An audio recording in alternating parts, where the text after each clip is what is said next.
just a moment, you'll hear James Stewart as the six-shooter, only one of the many fine programs brought to you Sundays on NBC. Each Sunday, listen to the music of the NBC Symphony Orchestra broadcasting from Carnegie Hall. Hear the amusing adventures of Hume Cronin and Jessica Tandy in The Marriage, and tune to the NBC Star Playhouse for the nation's greatest stars. It's a lineup of wonderful programs, all of them heard only on NBC.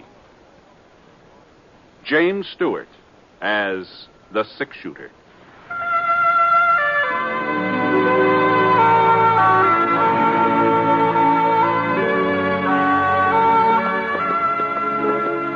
The man in the saddle is angular and long-legged. His skin is sun-dyed brown. The gun in his holster is gray steel and rainbow mother of pearl, its handle unmarked. People call them both the six-shooter. The NBC Radio Network presents James Stewart as the six-shooter, a transcribed series of radio dramas based on the life of Britt Ponset, the Texas plainsman who wandered through the Western Territories, leaving behind a trail of still-remembered legends.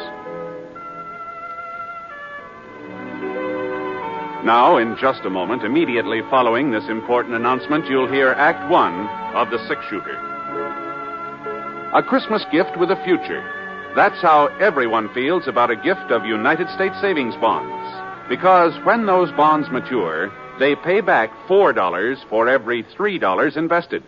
What's more, they can be held as long as 10 years beyond maturity and earn even further interest.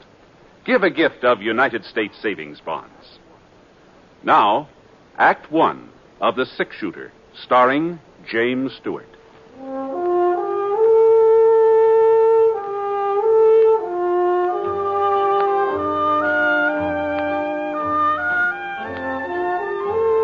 Expected to stay over in Smoke Falls, but when I stopped off to see old Dad Somerset and found him all crippled up with lumbago, well, of course, he didn't ask me to look after his stock, but I could see he sure wanted me to, so... Well, a couple of weeks later, he began feeling better, so I started thinking about moving on. It was nearly 5 o'clock in the afternoon that day. The sun just spilled over the top of Eagle Mountain when the buckboard pulled into the yard. Mr. Ponset?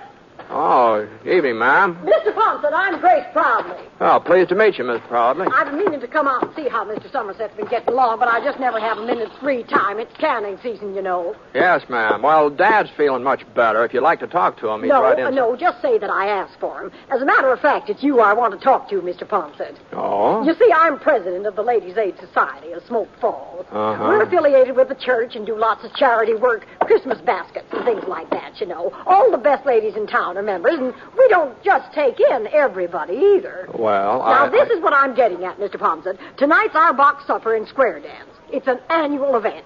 Mr. Simpling always loans us his barn for the occasion. I've spent the whole afternoon helping with the decorations. Now, Polly Sullivan, that's Wade Sullivan's wife, she's chairman of the decorating committee, but since I'm president, I felt it was my duty to give her a hand. That's what made me so late coming out here to ask you. To ask me?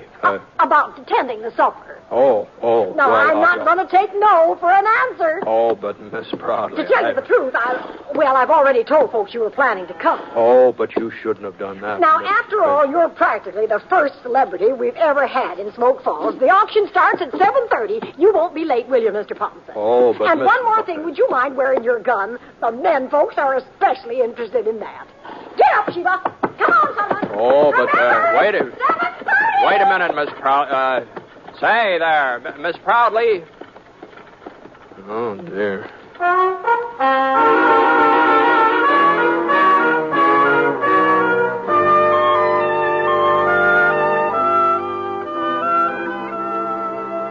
Well, after I gave Dad his supper, I washed my face and wet down my hair and started off for old man Simpling's barn. When I got there, Miss Proudly met me at the door and introduced me around. The only name that sank in was her daughter, Ellen. Pretty girl. I figured that when the box supper sheet pack was put up for sale, the bidding would be mighty serious. All right, everybody, we're ready to begin the auction. We don't want the music now, Wilbur. Wilbur! table here so you can get a good look at what you're buying. But remember, you can't judge a book by its cover. Now, which one shall we start with? Oh, my, look at this one. Pretty pink ribbon and white tissue paper. Why, I'll just bet you there's a whole fried chicken inside this box. Now, who's going to make the first bid? $1.50.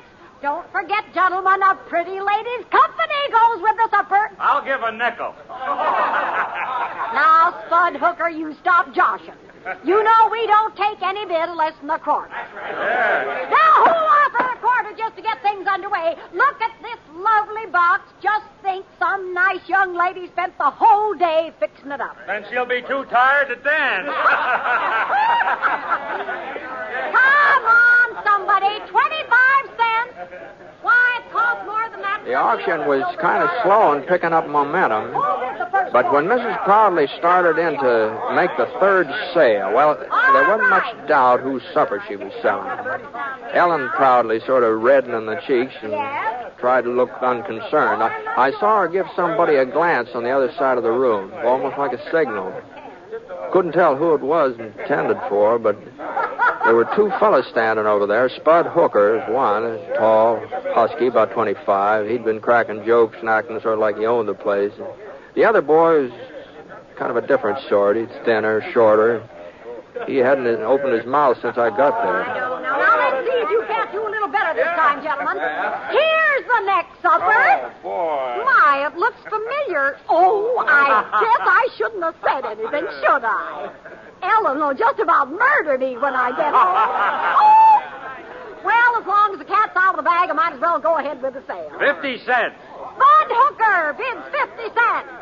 A supper like this ought to be worth more than $50. A little bird told me there's a chocolate cake inside. 75 cents, ma'am. I've got 75. Now, what about it, Spud? You're not going to let Tom Leverett outbid you? $1. $1. I'm bid $1 silver dollar. Who'll give $1.25?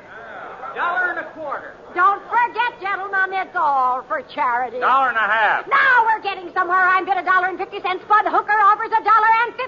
Are there any more bids? $2.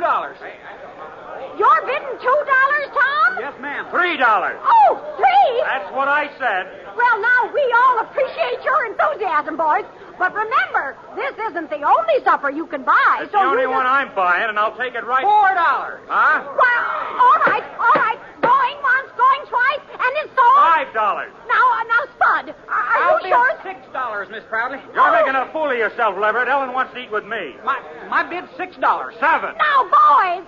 10. Oh, now you don't mean that, Tom. You can't afford $10. No, I mean it. Well, all right. I'm bid $10. Are there any more bids? Going once, going twice. Go ahead, sell it to him. It ain't going to do him no good. Now, we don't want any trouble, Spud. Ellen's my girl, and she's eating with me. I'll take that box, Miss Proudly. Here's your money. Didn't you hear what I said? She's eating with me. Get out of the way, Spud. You're not man enough to make me move. Now, give me that box or I'll take it away from you. Okay, Tom, you hurt me. Hold on there. Now, just a minute here. Now, hold on. Don't concern you, Ponset. No, maybe it doesn't. Maybe it doesn't concern me. It just seems to me that there ought to be a better place for settling things, that's all. Mr. Ponset's right, Spud. Let's go out. Hey, where's Britt Ponset? Dad Somerset said he was over here. Yeah, I'm Ponset. Oh, Mr. Ponset, Sheriff Tinsmith told me to find you. What's the matter, Jake? Dink Falk just broke out of jail. Oh. Yes. He shot the sheriff in the back while he was getting away. Oh, he did? Hey, well, we took him over to Doc Foster's, and he's bleeding pretty bad. He wants to talk to Mr. Ponset before he... I'll get my horse.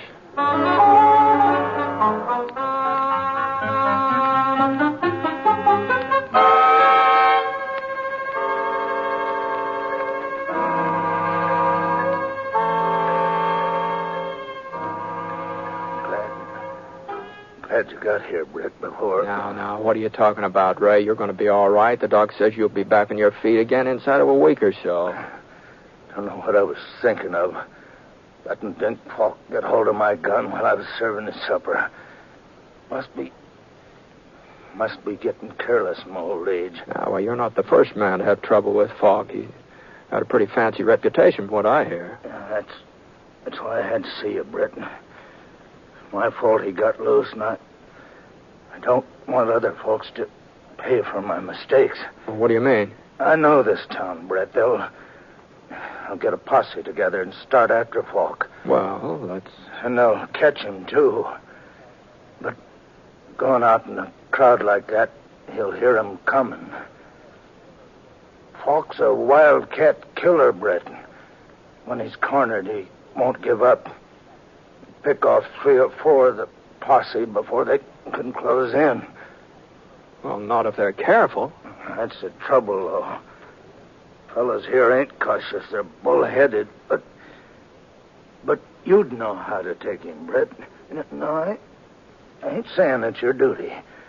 You don't even live in Smoke Falls, but you could capture Falk without him having a chance to... No, I'm afraid you're giving me too much credit, Ray. If you want somebody to go along, any of the boys... Sure, I know that, I'd be mighty grateful, Britt. The folks here have been good to me. Wouldn't like to leave them thinking that because of me, because of what I did, some of them was going to... No, you better take it easy. Just I take know it easy. It's asking a lot.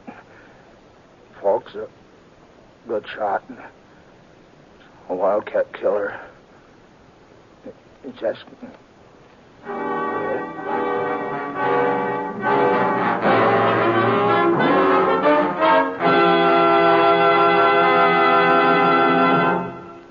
We'll return to James Stewart as the six-shooter in just a moment.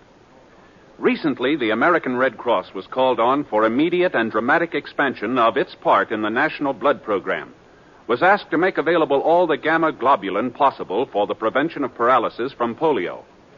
Experiments conducted over the past 2 years have demonstrated the effectiveness of this treatment. It takes approximately 1 pint of blood to make an average dose of gamma globulin as used for polio. And 1 injection protects a child for a period of 1 to 5 weeks. Therefore, there is a tremendous need for blood donations now, so that we may be able to do our utmost to safeguard our children during the epidemic period next summer. At the same time, there has been no let-up in the need for blood for use overseas and for the thousands of wounded men in our military hospitals who are still fighting for a chance to live. If you are an adult, call your local Red Cross chapter right away. Get an appointment to make a donation of your blood for the National Blood Program, which aims to supply the total blood needs of the country. Join the thousands of Americans who are rolling up their sleeves. Take pride in having helped save a life.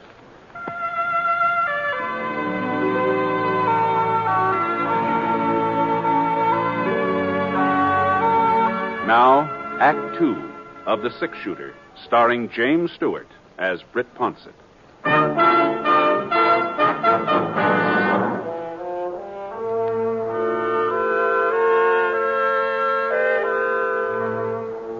Sheriff Tinsmith had been right about the town foreman of Posse. They hadn't lost any time. Spud Hooker was taking charge.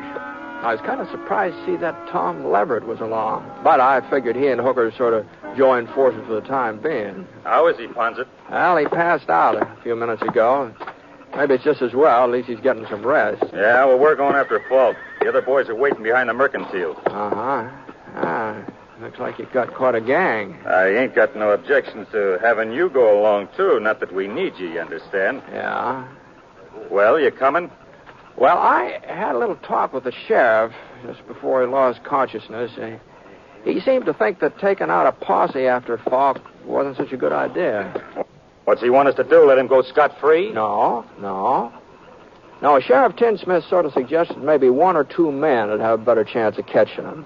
They can make faster time, maybe sneak up on Falk unaware. Oh, yeah? Yeah.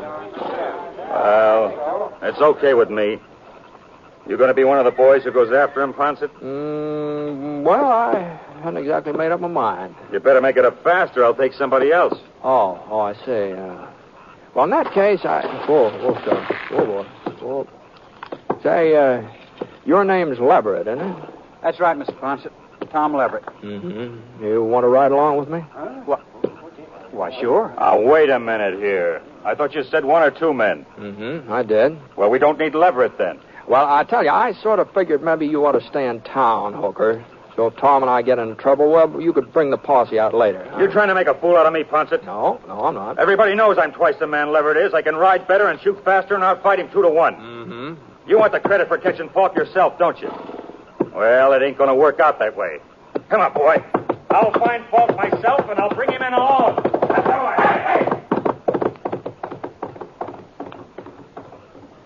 Well, Tom, let's go, huh?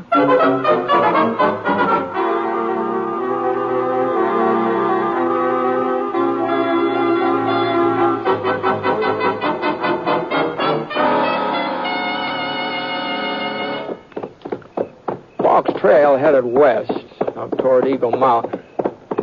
And the moon was out, sort of a half moon, but it gave us enough light so we could follow the hoof prints Falk's horse had left. Along about midnight, we spotted another trail, fresher. It couldn't have been more than a couple minutes old. It cut in from one side and then went on ahead in the same direction Falk was riding. You see that, Tom? Yeah. Looks like Spud Hooker took a shortcut. Yeah. You reckon he'll beat us to him? Oh, you never know. Never know. If he does, he might save us some grief, wouldn't he, huh? You're not anxious to tangle with Falk, are you, Mr. Ponset? No, I'm not anxious to tangle with anybody, Tom. But I thought, well, you brought in other outlaws before. Oh, some. Not as many as folks think, but I've never enjoyed tangling with any of them. Why'd you pick me? Spud's right. He is twice the man I am. That's shooting, maybe. Yeah. But there's more to trailing a killer than being able to shoot. You know, lots of times it's more important for a man to know when not to shoot, you know. Oh? Yeah. Fellow's itching to pull a trigger like Spud. Well, he's apt to pull it too soon. And, hey, look at that. The moon's going down. Yeah. We might as well get some shut-eye. Whoa, boy. Oscar. You couldn't see the trail anyway. Spud won't be stopping for sleep. No, don't suppose he will. That's another reason I picked you. I kind of figured he'd want to keep pushing on all night. Doggone it, God, along about this time, I just get tired.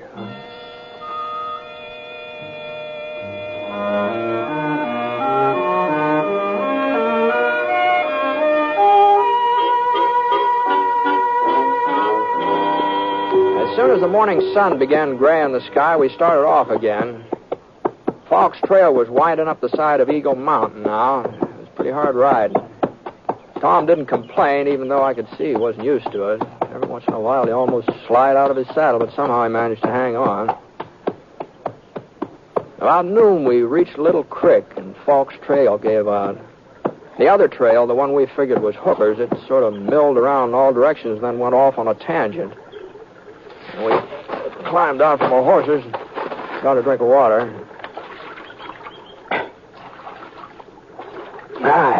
It tastes good, doesn't it? It sure does. You ever been out this way before, Tom? Oh, yeah. Not for the last couple of years, though. Any cabins around, place a man could hide out? Well, not that I remember. You think we're getting close to him?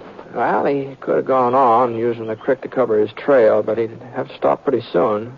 No? Oh, yeah, a man can't keep riding forever, even Dink Falk. So far, we haven't seen any signs that he made camp, you see. That's so. Giant cave. Hmm? Well, he might be there, Britt.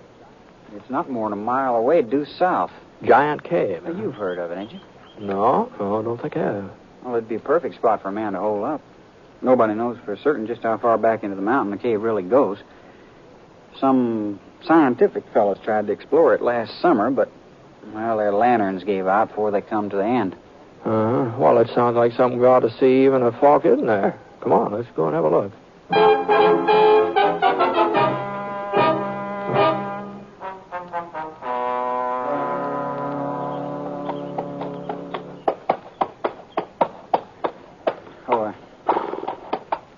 That's the entrance there, Britt. Beside that slab of yellow rock. Uh-huh. I don't see any sign of Falk's trail. I guess he could have come up from the other side, though. Yeah, that's what he must have done. Huh? That pony over yonder. That clump of bushes grazing. Oh, yeah, I see him. Easy, Sorrow. Scott. Easy, whoa, boy. You know, Jake Watson said Falk stole a sorrel when he made his getaway. Mm-hmm. Now, we'd better close in on foot.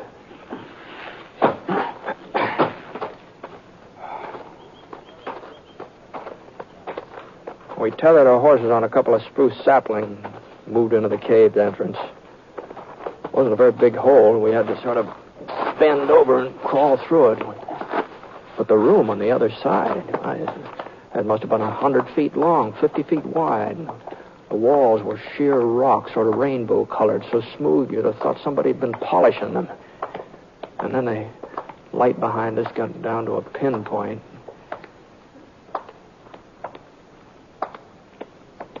He wouldn't be hiding here in the dark, would he, Britt?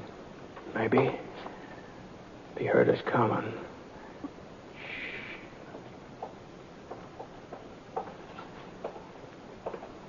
Somebody up ahead. Yeah. You got your gun ready? Uh-huh. Now, don't use it unless you're pretty sure of hitting something. If we start shooting, it'll just help his aim. Okay. All right, now back up against the wall here behind you.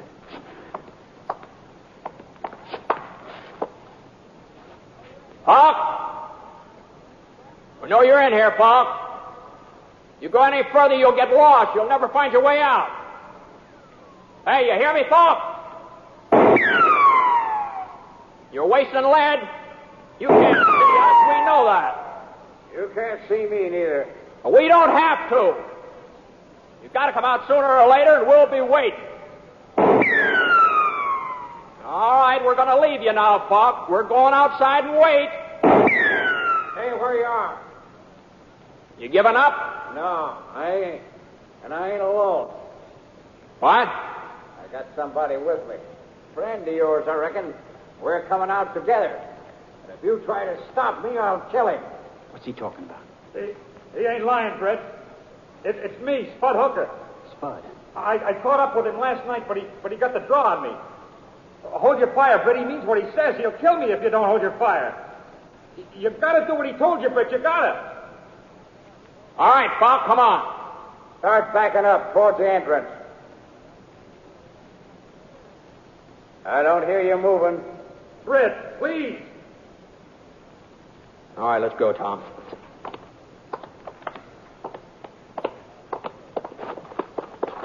We backed out into the daylight, Tom and me, and waited for them. About a minute later, Spud Hooker marched through the mouth of the cave, half scared to death. Dink Falk was right behind him, holding a .45 aimed at the small of Spud's back. I was pretty sure he wouldn't hesitate to pull the trigger either. Sheriff Tinsmith was right.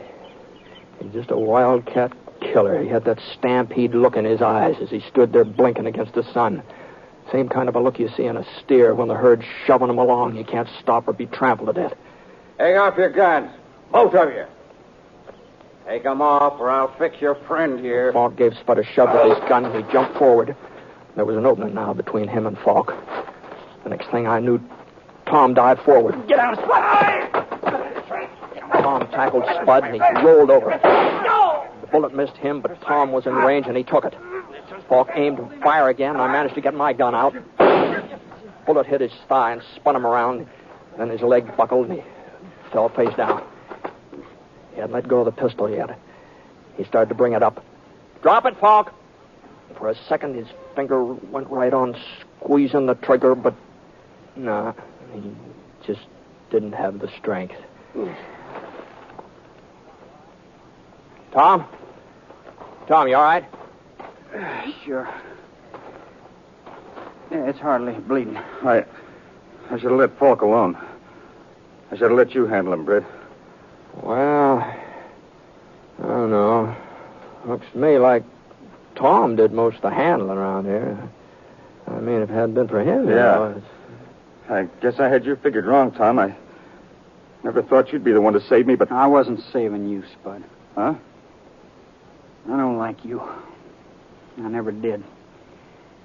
And nothing's going to change that. Then why? I like Ellen. I like her a lot, but... Well, she's in love with you. If you got yourself killed, it would just hurt her and wouldn't do me no good. Ellen, tell you she's in love with me? She didn't have to. When she finds out what happened today... She ain't gonna find out. I'm gonna tell her. I'm gonna tell her myself. I don't want her to know. It's for me to decide. Now listen here, Spud Hooker. You do the listening for a change. No, I thought you I taught you a listen lesson loud. last night, but it looks like... Now, hold on now. Now, I think we ought to get Tom to a doctor, don't you? If we don't, Ellen won't have no way of choosing him even if she wanted to. Now, come on, Spud. Come on, huh? Give me a hand.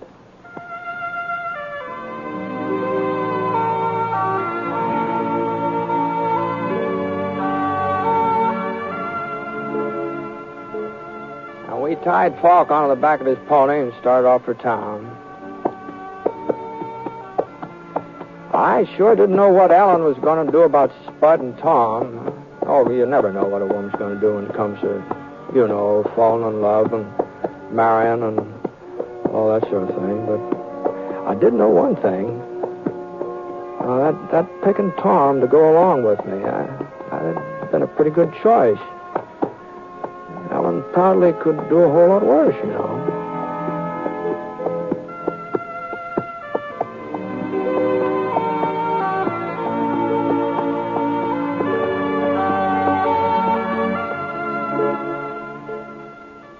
Ladies and gentlemen, the tradition of religious freedom and of religious worship in America goes back to the very founding of our country. So, in these days of world crisis, when our nation and all its citizens need spiritual strength and guidance, all of us should think again of what religion means to us and to our country. For it's religious faith that makes our way of life possible. During November, people of many faiths are joining in a great Religion in American Life campaign.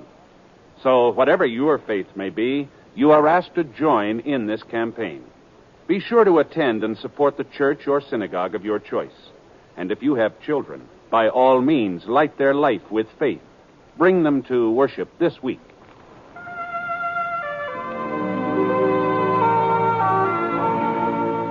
The Six Shooter is an NBC Radio Network production in association with Review Productions. It is based on a character created by Frank Burt, and the transcribed story is written by him. Mr. Stewart may currently be seen in the Universal International picture Thunder Bay. Others in the cast were Jeanette Nolan, Frank Gerstle, Robert Griffin, Forrest Lewis, and Sam Edwards. Special music for this program was by Basil Adler, and the entire production is under the direction of Jack Johnstone. All characters and incidents were fictitious, and any resemblance to actual characters or incidents is purely coincidental. And incidentally, a great many of our friends have written in to thank us for putting the Six Shooter on the air. And a surprising number of letters have requested the name of the theme you are listening to right now, and where it might be obtained. Well, we're sorry, but it is music that has been recorded exclusively for broadcast, and is therefore not available for home use. But we are grateful nonetheless to all of you who have written. Your kind letters are always welcome. This is Hal Gibney speaking.